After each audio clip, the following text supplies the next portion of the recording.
हाँ आगे देखो रे, सिट्रस ग्रीनिंग, सिट्रस सॉरी ट्रिस्टेजा जो वायरस जनित रोग है, इसका नियंत्रण केवल मात्र केवल कैसे करते हैं बताओ? रोगस, रोगस जो पादप होता है उसको उखाड़ कर जला दो, या फिर क्या करो, जो फैलाने वाले रोग वाहक है ना, उनके नियंत्रण के लिए रोग वाहक कौन होगा? कीट होंगे, और कीटों के नियंत्रण के लिए आप उपाय कर सकते हो इसके अंदर, और कोई इलाज नहीं होता है। ठीक है, लिखो आगे।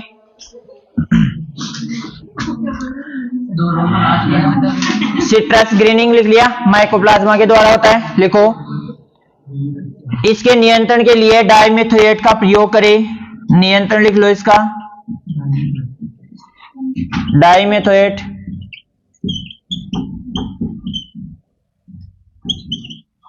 डाइमेथोएट का प्रयोग करें।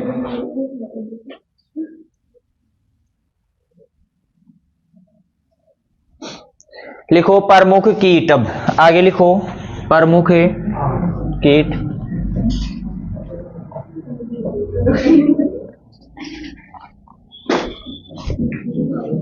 ये कीट सभी नींबू वर्गीय फल है ना, उनके लिए, सभी के लिए।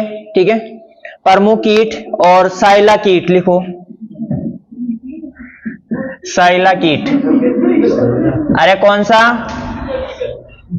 साइला कीट। और साइला कीट का जूलॉजिकल नेम लिखो, डाइफोरिना सिट्री, डाइफोरिना सिट्री,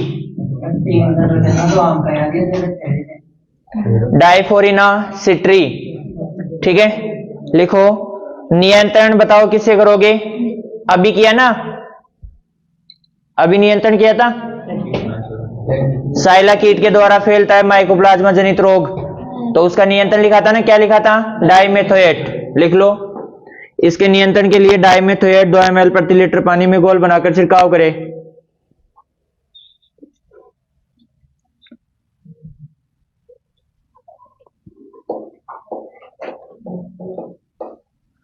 आगे लिखो दूसरा, लीफ माइनर, लीफ माइनर, और इसके जूलॉजिकल नेम लिखो। ठीक है, leaf miner, leaf miner, leaf miner. हाँ, पत्ती मोड़क बोल सकते हो इसको, क्या बोल सकते हो? पत्ती हाँ, लिखो पत्ती मोड़क लिख लो। चलो लिखो इसका, फाइलोकनिस्टीज सिट्रेला, फाइलोकनिस्टीज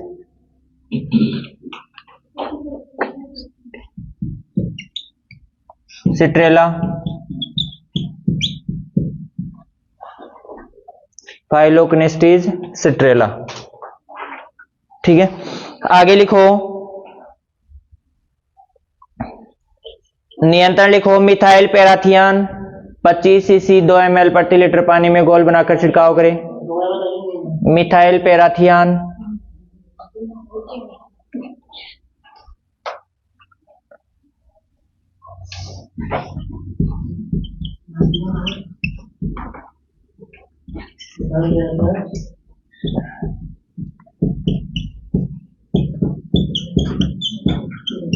आगे लिखो सिट्रस कैंकर रोग का वाहक होता है लीफ माइनर।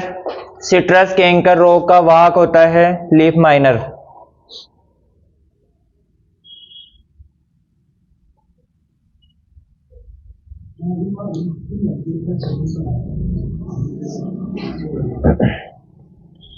अगला कीट लिखो एफिड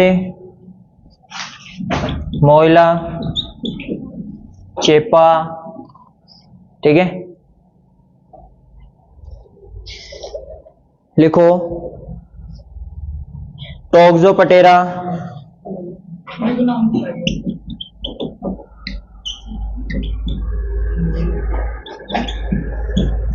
ओरेंटाई, टोक्सोपटेरा ओरेंटाई।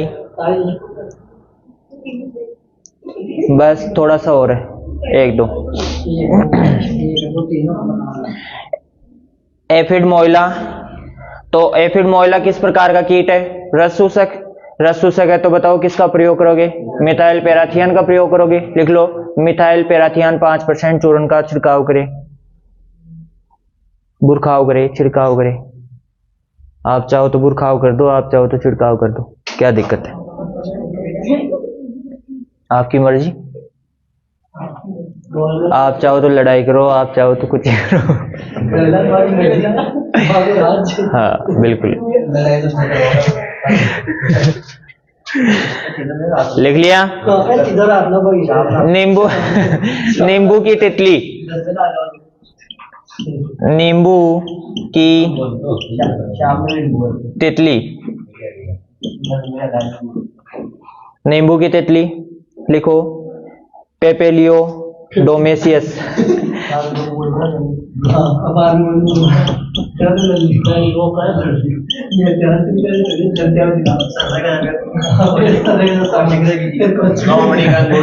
पेपेलियो डेमेसियस, पेपेलियो डेमेसियस।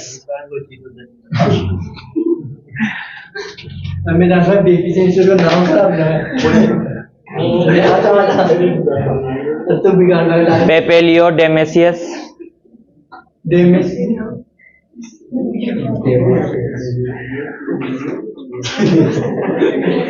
लोकेश और तो कुछ हो ना हो, तेरी जरूर आज दुनाई हो जाएगी। नींबू की तितली, पेपेलियो डेमेसियस। लिख लिया? अब नींबू की तितली लिखो, इसके अंदर लिखो रे, नियंत्रण लिख लो। मिथाइल पैराथियन,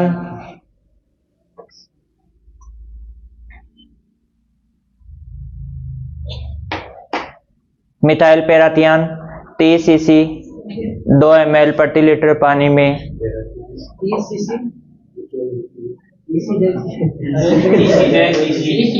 EC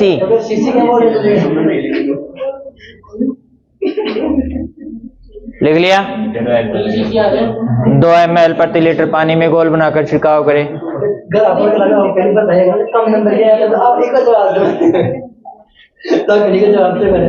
लिखो। मैं क्यों दूंगा जवाब? अभी तो पिछली कोचिंग वाले जवाब देंगे आपका। हाँ, पेपेलियो डेमेसियस है ना, और इसका नियंत्रण लिख लिया। अब इसके बाद में लिखो, इस कीट की लटें, इस कीट की लटें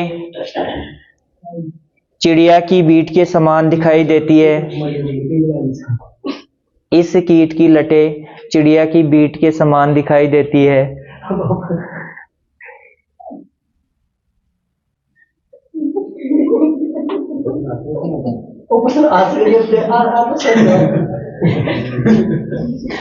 लिखो रे आगे।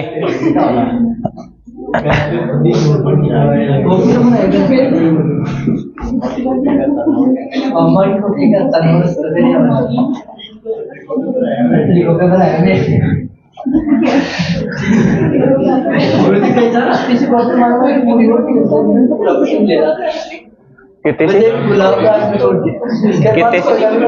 कितने से? 15 मिनट का ब्रेक हो गया। अभी मिला था ना ब्रेक। देखो, प्रमुख दैहिक विकार,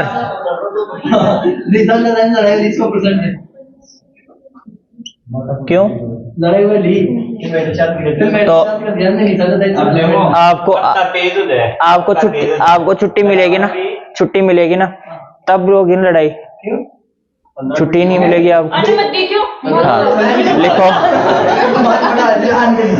पहला लिखो ग्रेन्यूलेशन।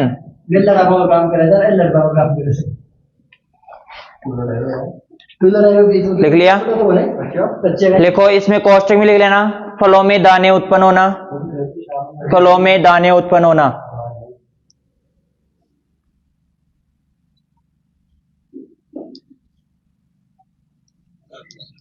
लिखो ग्रेन्यूलेशन।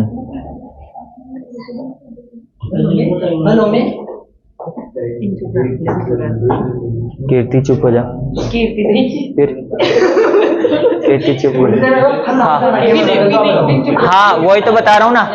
अब ग्रेन्युलेशन क्या होता है कि फलों के अंदर, जैसे आपने देखा होगा कई बार आप लोग तरबूज खाते हो, तरबूज है ना, तो उसमें देखा होगा ज्यादा पका हुआ तरबूज देखते हो तो उसमें ऐसे चीनी के दाने दाने दिखाई देते हैं। तो वैसे ही इसके अंदर क्या होता है कि ग्रेन्युलेशन की क्रिया हो जाती है कि अधिक तापमान और आर्द्रता ज्यादा हो जाए ना, तो इस स्थिति में क्या होता है कि आपके इस प्रकार का जब पकते समय आर्द्रता ज्यादा हो जाए। देखो पहली बात तो फल पकते हैं ना, उस समय नमी बहुत कम होनी चाहिए, नमी होगी और तापमान अधिक होगा, तो उस स्थिति में क्या हो जाएगा, यहाँ पर इस प्रकार की क्रिया हो जाएगी, ग्रेन्युलेशन की क्रिया हो जाएगी, जिसके कारण फल के अंदर दाने दाने बन जाएंगे। क्या बन जाएंगे? दाने। ठीक है, तो लिखो इसको, अधिक तापमान व आर्द्रता अधिक होने पर, अधिक तापमान व अधिक आर्द्रता होने पर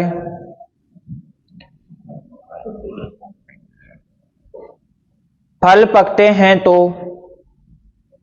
हैं तो यह रोग उत्पन्न हो जाता है।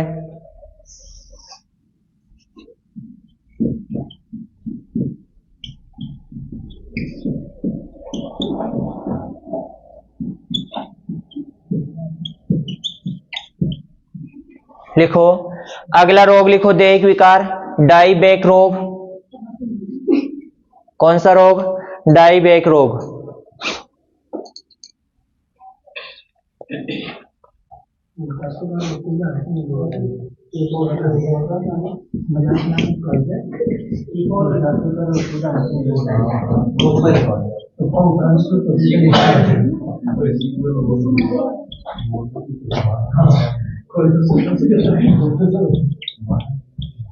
हाँ ठीक है, अब लिखो लिटिल लीफ, ये भी कॉपर की कमी के कारण होती है। हाँ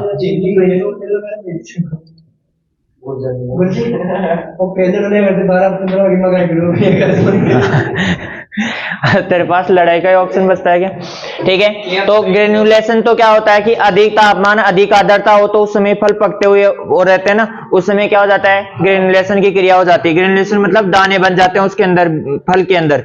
और डाइबेक, इसके अंदर क्या होता है कि पौधा ऊपर से नीचे की ओर सूखने लगता है। डाइबेक में क्या होता है, पौधा ऊपर से नीचे की ओर सूखने लगता है। ऐसा लगता है कि 1-2 शाखाएं सूख गई ऊपर से, फिर ऐसा लगता है कि 2-3 शाखाएं, फिर 3-4, फिर 5-6, फिर 7-8, पूरी शाखाएं से धीरे धीरे सूखते हुए ऊपर से नीचे की ओर सूखते हुए आता है ये। ठीक है, हाँ उल्टा सूखता है, इसलिए इसको डाइबेक कहते हैं। ठीक है, मतलब पीछे की तरफ मरना। लिटिल लीफ रोग, ये कॉपर की कमी के कारण होता है। ठीक है, नींबू के अंदर, इस चीज का ध्यान रख लेना। ठीक है, अगला रोग लिखो लीफ मोल्टिंग।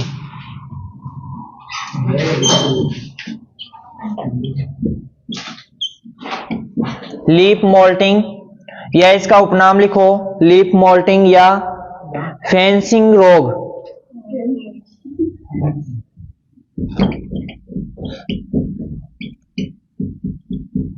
मोल्टिंग या फेंसिंग। ठीक है, अब देखो ये छोटी पत्ती है लिटिल लीफ, इसमें पत्तियां मुड़ जाती है। लिखो जिंक की कमी से। नियंत्रण के लिए क्या करोगे बताओ? Zinc sulphate, copper sulphate, copper sulphate डालोगे इसके अंदर। ठीक है, आगे लिखो पत्तियां सिकुड़ जाती है, पत्तियां सिकुड़ जाती है। ठीक है, आगे लिखो इसमें भंडारण 8 से 10 डिग्री सेल्सियस तापमान पर नींबू और ये फलों का 8 से 10 डिग्री सेल्सियस तापमान पर 85 से 90% आर्द्रता पर 3 से 6 सप्ताह तक भंडारित किया जा सकता है। लिख लो तापमान, तापमान, आर्द्रता और कितने सप्ताह, बस ये लो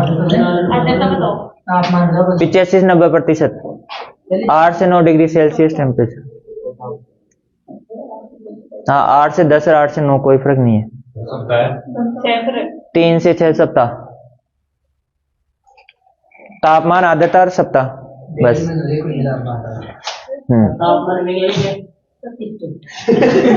8 से 10 डिग्री सेल्सियस टेम्परेचर। अरे कोई बात नहीं, 8 से 10, 8 से 9 में कोई अंतर नहीं है।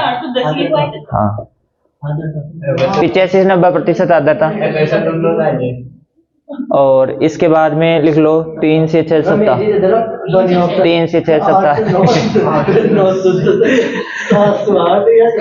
हाँ ठीक है, ये आपका नींबू कंप्लीट हो गया है। चलो अब हम रेस्ट करेंगे। ठीक है, लेकिन अब कुछ चीजें रह गई है, वो लिख लो। लिखो, नींबू वर्गीय फलों में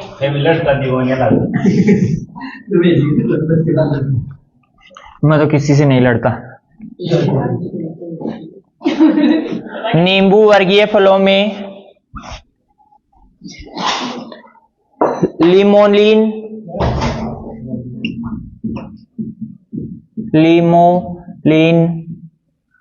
पदार्थ पाया जाता है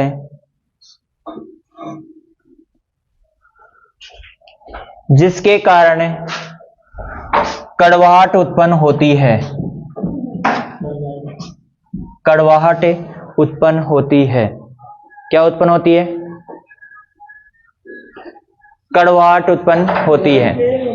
जैसे आपने कई बार ऐसे नींबू खाया तो ऐसे ज्यादा दबा देते हैं, बाहर से छिलके का रस चला जाता है तो कितना कड़वा लगता है। जो वो कड़वाहट आती है ना, वो इसके कारण ही आती है, लिमोलिन के कारण।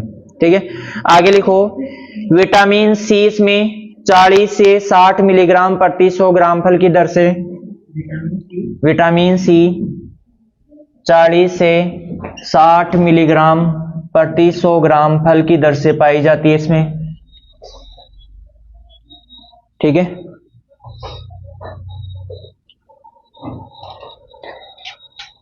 इसके उत्पाद क्या क्या बनाए जा सकते हैं? इसे कार्डियल और मार्मेलोड बनाए जाते हैं। कार्डियल व मार्मेलोड।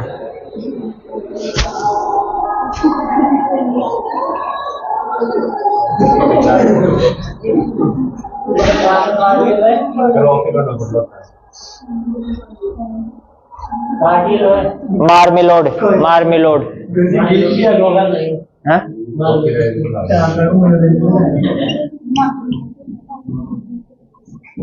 मार्मेलेड या मार्मेलोड है ना। स्क्वेश और अचार। स्क्वेश और अचार, नींबू का अचार खाया कभी आपकी जिंदगी में? खाया? स्क्वेश और अचार। ठीक है, इसके बाद में लिखो, TSS 8 से 13। नींबू में TSS 8 से 13 प्रतिशत या ब्रिक्स। नींबू वर्गीय फलों का NRC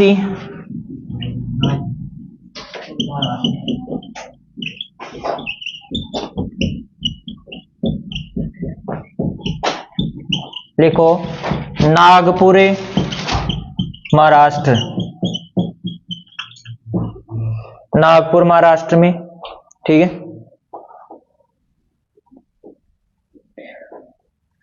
लिखो, सेंटर ऑफ एक्सीलेंस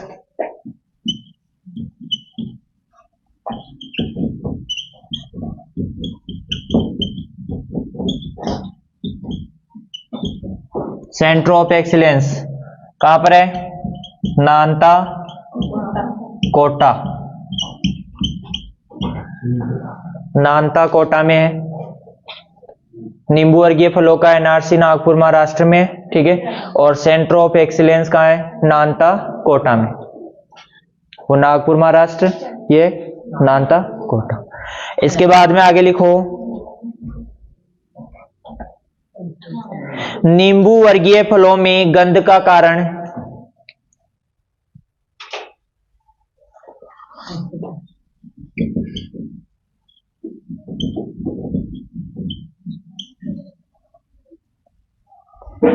लिखो, नींबू वर्गीय फलों में गंध का कारण हेस्पेरिडीन नामक तत्व होता है।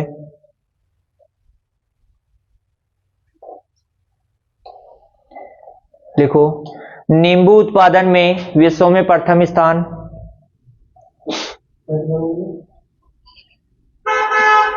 नींबू उत्पादन में विश्व में प्रथम स्थान ब्राजील, भारत का छठा। प्रथम स्थान पर कौन है?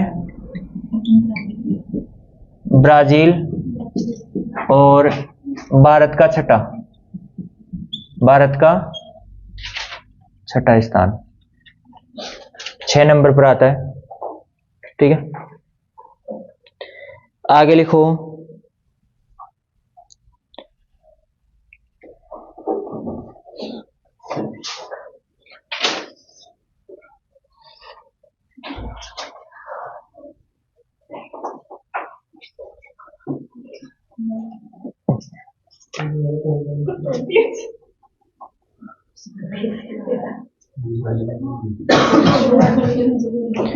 लिखो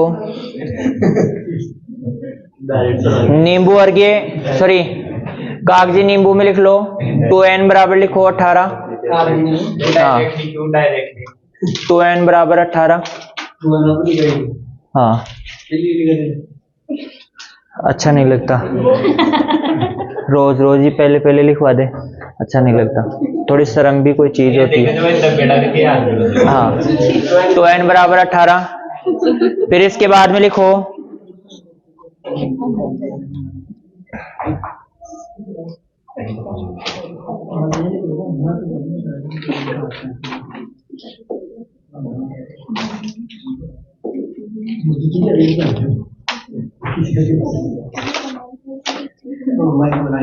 अब लिखो ये नींबू पूरा हो गया है।